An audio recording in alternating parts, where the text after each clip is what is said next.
आपको भी गणेश फेस्टिवल की बहुत सारी शुभकामनाएँ। मेरे घर हर साल गणेश जी आते हैं और 10 दिन वो रहते हैं हमारे घर पे। और हम हर साल ये कोशिश करते हैं कि कोई अलग डेकोरेशन हो उनके लिए, ऐसी चीज़ें हों जो गणेश फेस्टिवल के बाद हम वेस्ट ना करें। तो पिछले साल हमने एक डेकोरेशन किया था which was called house of knowledge.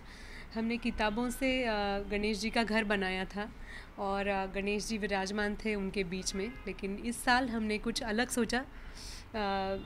मेरी बेटी 5.5 साल की है, वो बहुत ही नेचर लविंग है और उसने और मैंने मिलके काफ़ी सारे बीज इकट्ठा किए थे थ्रू आउट द ईयर। तो हमने सोचा कि अगर वो बीज बोएं और देखते हैं, वो भी एक ख़ास डेकोरेशन हो जाएगा। और पिछले महीने हम पानी फाउंडेशन का अवार्ड फंक्शन जब था, तो उसके बाद पानी फाउंडेशन ने हमें काफ़ी सारे सीड्स गिफ्ट किए थे। तो मुझे वो थॉट बहुत अच्छा लगा था, क्योंकि पानी फाउंडेशन का काम मुझे लगता है कि पूरे महाराष्ट्र का ड्रॉट मिटाने में लगा हुआ है।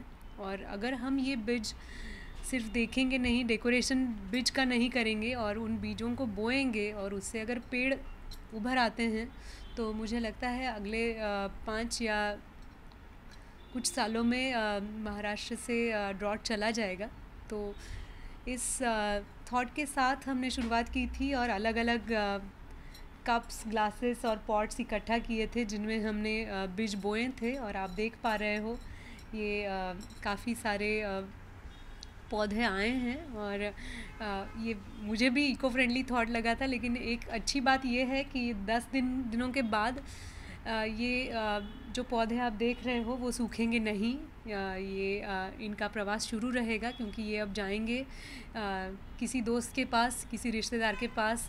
और उन्होंने मुझे प्रॉमिस किया है कि वो भी मेरे पौधों का उतना ही ख्याल रखेंगे जितना मैंने ख्याल रखा है पिछले 2 हफ्ते। सेलेब्स में भी और मेरे काफ़ी सारे दोस्तों और रिश्तेदारों में भी मैं ये थॉट पहुंचाती रहती हूँ कि गणेश जी इको फ्रेंडली होना बहुत ज़रूरी है। It is with the times. और सबसे इम्पॉर्टेंट बात यह है कि मैं कभी मेरी मूर्ति का विसर्जन नहीं करती हूँ। तो मुझे लगता है कि ये जो भी परंपरा या हमारे आचार विचार हैं वो हमने तय किए हैं। हम में से कोई भी गणेश जी को मिला नहीं है ये पूछने के लिए कि गणेश जी आपको क्या अच्छा लगता है। क्या आपने बताया है कि विसर्जन करना ज़रूरी है, या क्या आपने बताया है कि आपको मोदक अच्छे लगते हैं? ये सब हमने तय किया है ना।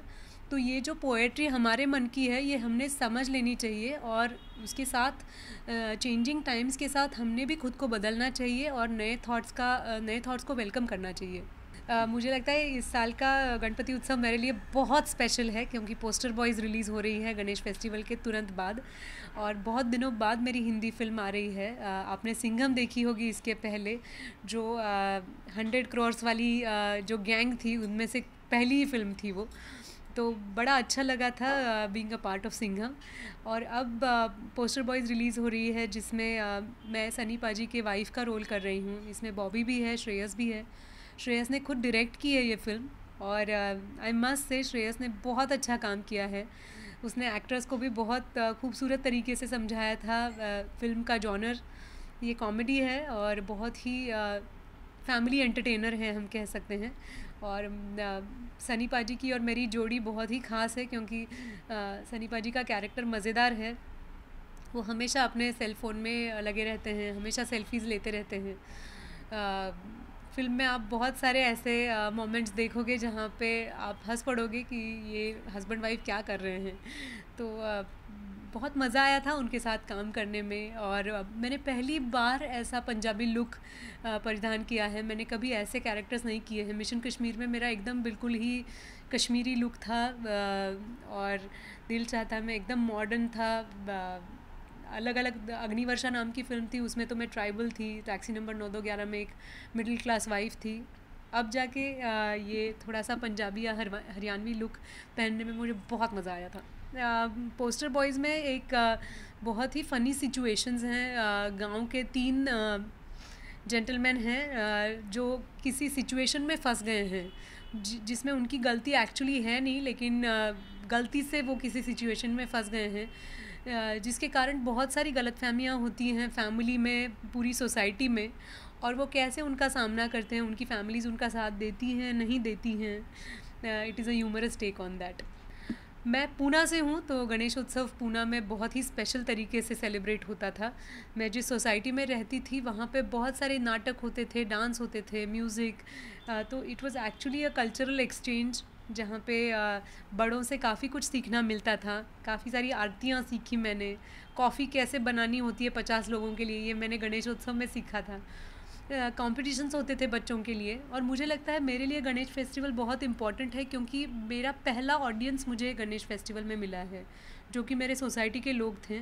और उन्होंने काफ़ी हौसला बढ़ाया था, हमेशा ये आके बोला था, पीठ थपथपाई थी और बोला था कि तुम अच्छा काम करती हो, तुमने हमें कितना हंसाया, तुमने हमें कितना रुलाया। तो ये जो हौसला था वो मैं कभी नहीं भूलूँगी, क्योंकि ये मेरे पहले ऑडियंस थे। तो मुझे लगता है कि हमेशा ज़िंदगी भर उनको याद रखूँगी, क्योंकि अगर कुछ सीखा है तो मैंने मेरे गणेश फेस्टिवल के दिनों में सीखा है, जब मैं छोटी थी। इस साल डेफिनेटली स्पेशल है, क्योंकि of course poster boys release हो रही है और मेरे पास इतने सारे नए दोस्त हैं। ये मूंग है, ये वो दूधी है, ये गेहूँ है।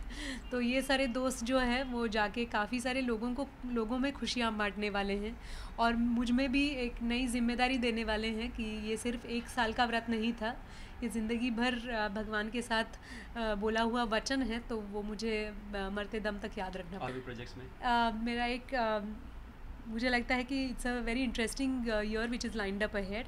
इसके बाद एक फ़िल्म आएगी जिसका नाम है होप और हम। इसमें मैं नसीर सर के साथ हूँ, और एक फ़िल्म है दिल दिमाग और बत्ती, जिसके निर्देशक हैं ऋषिकेश गुप्ते।